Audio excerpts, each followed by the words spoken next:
একাধিক দাবিতে বাগেরহাটে কর্মবিরতি পালন করছে বাংলাদেশ বিচার বিভাগীয় কর্মচারী অ্যাসোসিয়েশন। আরো জানাতে সরাসরি যুক্ত হচ্ছেন সহকর্মী এস সোহান। সোহান, কি দাবিতে কর্মবিরতি পালন করছেন তারা, বিস্তারিত জানাবেন।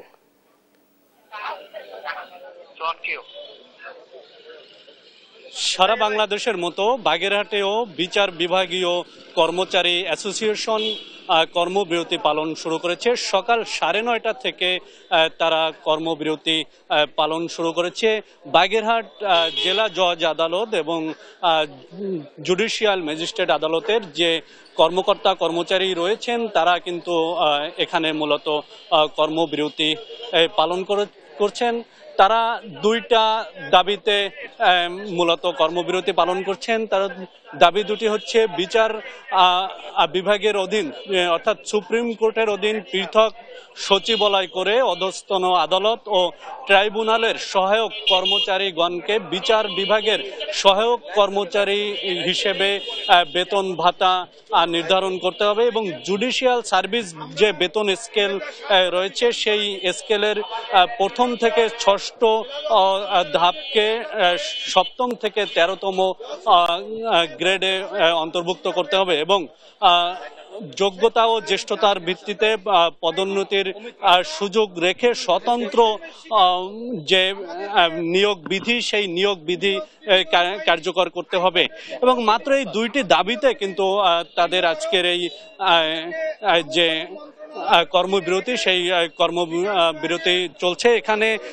যারা কর্মবিরতিতে অংশগ্রহণ করছেন আমরা একটু তাদের সাথে কথা বলতে চাই। বাগেরহাট বিচার বিভাগীয় কর্মচারী অ্যাসোসিয়েশন বাগেরহাট জেলা শাখার সাধারণ সম্পাদক জাহাঙ্গীর হাসান আছেন, তার সাথে আমরা একটু কথা বলবো।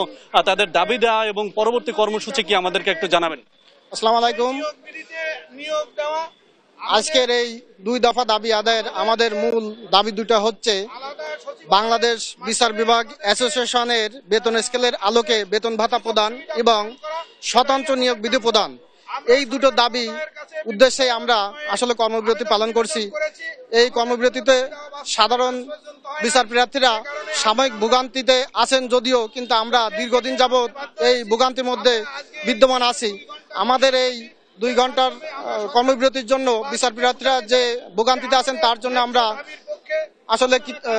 আমরা ক্ষমা প্রার্থী, দুঃখ প্রকাশ। আপনারা আসলে ওনারা জানাচ্ছিলেন যে তাদের দাবি দেওয়া কি এবং পরবর্তী কর্মসূচি, এবং তারা কিন্তু এই যে সাময়িক যে কর্মবিরতির কারণে বিচার প্রার্থীদের যে দুর্দশা সেই দুর্দশার জন্য তারা দুঃখ প্রকাশ করেছেন এবং তাদের আশা বাংলাদেশ সরকার এবং সুপ্রিম কোর্ট এই বিষয়টি খুবই ইতিবাচকভাবে নেবেন এবং অতি দ্রুত তাদের দাবি দেওয়া মেনে নেবেন।